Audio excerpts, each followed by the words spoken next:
କ'ଣ? କର୍ମାଭ୍ୟାସ, ଖାଦ୍ୟାଭ୍ୟାସ, ଈଶ୍ୱର ବିଶ୍ୱାସ, ସାମାଜିକ ଚଳଣି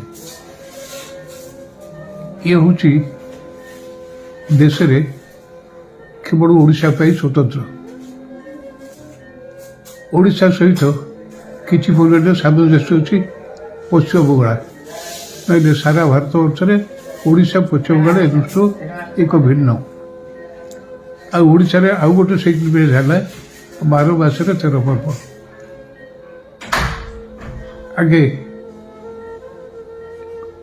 ଓଡ଼ିଶାବାସୀଙ୍କର ବୃତ୍ତି ହେଉଛି କୃଷି, ସଂସ୍କୃତି ହେଉଛି ଜଗନ୍ନାଥ ସଂସ୍କୃତି। এই ଜଗନ୍ନାଥ ସଂସ୍କୃତିରେ ଚାଷୀମାନେ ଅନାଦି କାଳରୁ ଯେତେବେଳେ ଆଦିବାସୀମାନେ ଚାଷୀ ଆରମ୍ଭ କଲେ, ଧାନ ଚାଷର ଜନ୍ମସ୍ଥାନ ହେଉଛି ଓଡ଼ିଶା।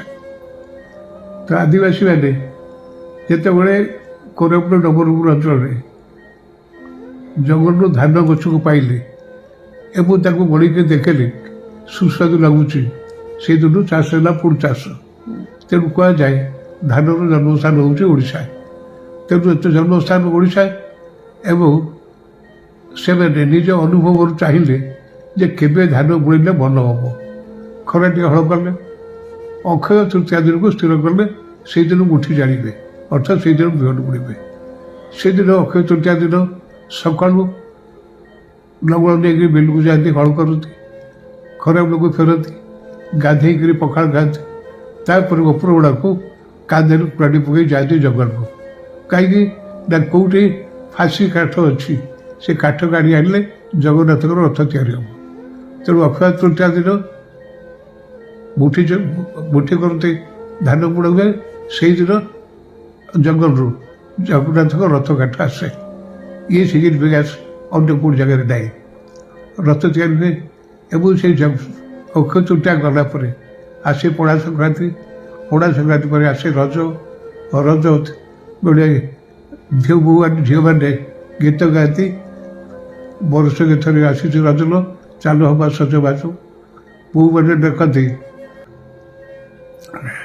ମନସ୍ତେ ଡାକିଲା ଗଜ, କେଉଁ ରାଇଜରୁ ଆସୁଛି ରଜାଲ ଚାଲ ବାଇ ତ ବୋଝା ବୋଝ। ତାମାନେ ଇନ୍ଦ୍ର ଦେବତା ଖରାଟିଆ ଚାଷ ହେଇଛି, ଧାନ ଗଛ ଖରାଟିଆ ବର୍ଷାରେ ଟିକେ ଟିକେ ଗଜା ହେଇଯାଇଛି। ସେଥିପାଇଁ ରଜ ଆସିଲା ବେଳେ ସବୁ ଭାତୃମାନେ ଡାକନ୍ତି କେଉଁ ରାଇଜରୁ ଆସିବ ରାଜନ ତେଲି ବାଇ ତ ବୋଝା। ସେ ରାଜା କିଏ ନା ଇନ୍ଦ୍ର ଦେବତା। ପୂଜା କରିଦେଇ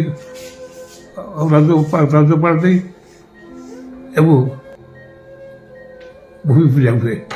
ବର୍ଷା ହେଇଯାଏ, ବର୍ଷା ହେଲେ ଧାନ ଗଛ ବଢ଼ିଯାଏ।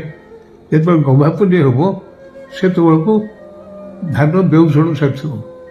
ଗହ୍ମାପୁନେଇ ଦିନ ଚାଷୀ ଲଙ୍ଗଳ ଧୋଇକରି ସଗାଇ ରଖିବ, ବଳଦକୁ ଧୋଇ ଗାଧେଇ ଦେବ, ତା ମୁଣ୍ଡରେ ରଙ୍ଗ ଲଗାଇବ ଏବଂ କୁଲା ଦେହରେ ଏଣ୍ଡୁରି ପିଠା ଖାଇକି ଦେଇ ବଳଦକୁ ପୂଜା କରିବ। ଗହ୍ମାପୁନେଇ ହେଉଛି ଜଗନ୍ନାଥଙ୍କୁ ବଡ଼ ଭାଇ ବଳରାମଙ୍କ ଜନ୍ମଦିନ। ତାପରେ ଗରୁଡ଼ା ସଂକ୍ରାନ୍ତି ଆସିବ। ବୋଉ ଭୁଆସୁଣୀମାନେ ଆନନ୍ଦରେ ବୁଲିକି ଯେମିତି ସାଧାରଣ ଭାବରେ ଗୋଟେ ଆମର ପରିବାରରେ ନୂଆ ବୋଉଟି ଆସିଛି ବାହା ହେଇକରି, ସେ ଯଦି ଗର୍ଭବତୀ ହେଇଗଲା ଶାଶୁ ଗୋଡ଼ ତଳେ ଯାଆନ୍ତି, ସେ ବୁଲିକରି ବ୍ରାହ୍ମୀ ଶାଗ ଯୋଗାଡ଼ କରେ, ତାକୁ ବୋଉକୁ ଖାଇବାକୁ ଦେଲେ ତାକୁ ରାତିକି ବୁଦ୍ଧିଆ ହେବେ, ଭଲ ଖାଦ୍ୟ ଦିଏ, ଯଦି ବୋଉର ଦେହ ଭଲ ହେଲେ ଯେମିତି କରନ୍ତି। ସେମିତି ଧାନ ଗଛ ଯେତେବେଳେ ଥୋଡ଼ ହେଇଯାଏ, ଗାଁର ବୋଉମାନେ ଭୁଆସୁଣୀମାନେ ଲକ୍ଷ୍ମୀ ଠାକୁରାଣୀ ପୂଜା କରନ୍ତି। ଲକ୍ଷ୍ମୀ ପୂଜା କରି କ'ଣ କହନ୍ତି, ଏଇ ମା ଲକ୍ଷ୍ମୀ ଠାକୁରାଣୀ ଆମ ଧାନ ଗଛ ଗୋଟେ ବଡ଼ ଗର୍ବ ହଉ, ବଡ଼ ଗର୍ବ ଭଲ ଧାନ ବଡ଼ କେଣ୍ଡା ଇଏ କଲେ ଗର୍ଭ ଶିଖନ୍ତି। ତାପରେ ଆସିବ କୁମାର ପୂର୍ଣ୍ଣିମା। କୁମାର ପୂର୍ଣ୍ଣିମା ରଡ଼ି ଫୁଲ ପୁରୀ ଜହ୍ନ ପଡ଼ିଥିବ। ସେତେବେଳେ ଗାଁର ଅରୁଣା ଝିଅମାନେ ସନ୍ଧ୍ୟାବେଳେ କାଦୁ ସଦି ଫୁଲ ଗୌଡ଼ ଗିଣି ଗୀତ ଗାଉଥିବେ ଏବଂ ରଡ଼ି ଫୁଲ ପୁରୀ ଜହ୍ନ ପଡ଼ିଥିବ। ମନେ ମନେ ଚନ୍ଦ୍ରଙ୍କୁ ଡାକୁଥିବେ, ହେ ଜହ୍ନ ବାବୁ ତୋରି ଭଳିଆ ଗୋଟେ ସୁନ୍ଦର ବର ଆମକୁ ଦେ। ଏବଂ ବିଆଳି ଧାନ କଟା ସରିଥିବ, ବାଡ଼ିରେ ଖଳା ଶୁଖି ନଥିବ, ଦାଣ୍ଡରେ ବେଗଳା ପକାଇ ସେ କୁଟା କଥା ବୁଣା ହେଇଥିବ।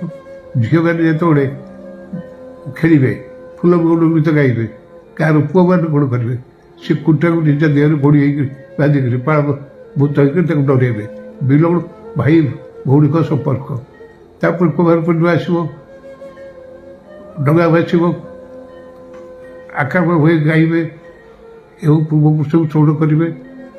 ସିଏ ଗଲା କାର୍ତ୍ତିକ ପୂର୍ଣ୍ଣିମା। ମାର୍ଗଶିର ଆସିଲେ ମାର୍ଗଶିର ମାସ, କାର୍ତ୍ତିକ ମାସ ହେଉଛି ଧର୍ମ ମାସ। ସେତେବେଳେ ଓଷା କରନ୍ତି ଝିଅମାନେ ବୋହୂମାନେ, ଯାହାକୁ ବଡ଼ ଓଷା କୁହାଯାଏ। ଏବଂ ପରବର୍ତ୍ତୀ କାଳରେ ଆସିବ ମାର୍ଗଶିର ମାସ। ଘରେ ଘରେ ପ୍ରତି ଗୁରୁବାର ଦିନ ମାଣ ବସିବ। ଗୁରୁବାରେ ମାଣ ବସିବ, ଲକ୍ଷ୍ମୀ ପୁରାଣ ପଢ଼ା ହେବ। ବୋଉ ଭାଇ ଡାକିବେ ଲକ୍ଷ୍ମୀ ପୁରାଣ, ଧାନ ହେଇଥିବ, ଧାନ କଟା ହେଉଥିବ, ଲକ୍ଷ୍ମୀ ଉଠୁଥିବ। ତାପରେ ପୁଷ ପୂର୍ଣ୍ଣିମା ଆସିବ, ପୁଷ ପୂର୍ଣ୍ଣିମା ମାସ ଆସିବ। ପୁଷ ପୂର୍ଣ୍ଣିମା ପାଳନ, ପୁଷ ପୂର୍ଣ୍ଣିମା ବେଳେ ମକର ଚାଉଳ ଖାଇବେ, ମକର ସଂକ୍ରାନ୍ତି। ଏବଂ ଆଜି ବି ଆମ ଓଡ଼ିଶାରେ ଲଙ୍କା ତ ମକର ସଂକ୍ରାନ୍ତି ପାଳନ୍ତି, କିନ୍ତୁ ଆଦିବାସୀ ମାନଙ୍କର 10 ଦିନ 15 ଦିନ ପୁଷ ପୂର୍ଣ୍ଣିମା ଚାଲେ। ତାପରେ ମାଘ ମାସ ଆସିବ, ମାଘ ଆସିଲେ ମାଘ ପୂର୍ଣ୍ଣିମା।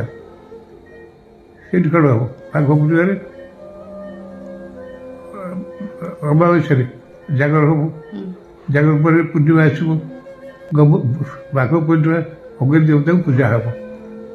ବଡ଼ ଘର ହଉ, ଗରିବ ଘର ହଉ, କେଉଁଠି ବିଡ଼ାଇ ଛଡ଼, କେଉଁଠି ଗୋଛାଇ ଛଡ଼ ନେଇକରି ଗାଁରେ ଏକାଠି ଗୋଟେ ଜାଗାରେ ପକାଇବେ। ଅଗ୍ନି ସଂଯୋଗ କରି ଅଗ୍ନି ଲଗାଇବେ, ଅଗ୍ନି ଜଳିବ। ଅଗ୍ନି ଯେତେବେଳେ ସବୁଆଡ଼େ ସବୁ ଗାଁରେ ଜଳିବ, ସେତେବେଳେ ଆକାଶରେ ଯେଉଁ କୀଟ ପତଙ୍ଗ ସବୁ ମରିବେ, ଆକାଶ ନିର୍ମଳ ହେଇଯିବ। ଏବଂ ଏକଥା ଅଛି ଯେ ଜଳୁଥିବା ଅଗ୍ନିରେ ବାଡ଼ିରେ ପଡ଼ିଥିବା ବାଇଗଣ ପୋଡ଼ିକରି ଖାଇଲେ ଦେହରେ କୃମି ରୋଗ ହେବନି। ତାପରେ ଆସିବ ଫଗୁଣ ମାସ, ଫଗୁ ଖେଳିବେ। ଫଗୁ ଖେଳିବାର ଅବିର ବଢ଼ି ହେବେ। ଅବିର ବଢ଼ିବାର ଉଦ୍ଦେଶ୍ୟ ହେଉଛି ଯେ